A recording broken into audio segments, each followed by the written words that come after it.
Well, today we're doing something slightly different. I want to talk to you a little about um, understanding biases in online media.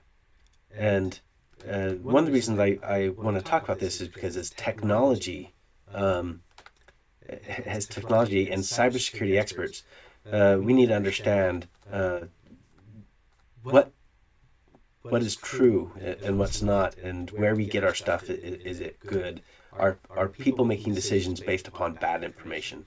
And there's a big problem online with the information and where people get their information from. So let's cover this a little bit. So uh, I'm going to link to all these down below. So we have Reporters Without Borders. They talk about they actually have a report that they have about censorship, media censorship, and what countries are more free with their media and not. And for the most part, if media is free to report on what they would like, usually that's a much better society because the media should be a check to the government. Um, so, interesting article on BBC of why billionaires want to own the news. In fact, I'll put these in order.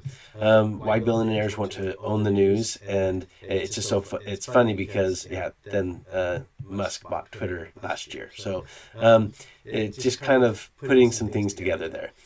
So Ad Fonts Media, I really love this. It's a bias chart of media resources, and I'll just accept this. I hate accepting cookies, but so this chart lists the online resources and kind of puts them to, are they extreme left or right? This is in U.S. terms, as well as are they reporting facts or not? Okay, so things up in this area are really good. Things down here and especially to the side are not. Okay, in fact, I dare say that anything in this area and this area over here is more propaganda than it is news. So these are more news. Anyway, in fact, right here is where they say this is where we're getting to be propaganda area. Anything below here is not really news, and even these are not great. This is the top tier. So if you find that you like these in this area or these in this area, that's not necessarily bad, but just realize you're being fed propaganda.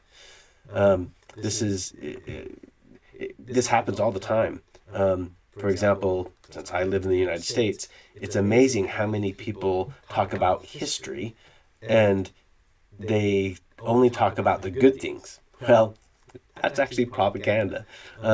If you don't talk about history in its totality, and learn from the mistakes from the past so we can be better and understand why we do things a certain way because of mistakes from the past, so we're better, so we get better, we have a hard time getting better. So I like to avoid whenever possible these ones that are in the propaganda area. Even these at this level, it's just the reliability is not there. So whenever possible, I like to stay up in this area.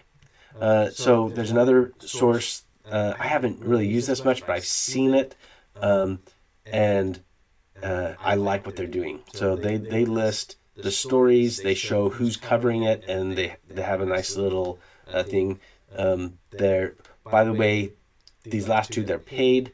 I have not been paid to do this. But you do have to pay to use them. You can do something for free, but you do have to subscribe to use them in regularly. But hopefully these will help, though, people get out of their propaganda realms and get more news and facts. At least here in the United States, we have the ability to view all of these news medias. That's not the case in all countries in the world. So anyway, I hope that you like this one. We'll see you in the next video.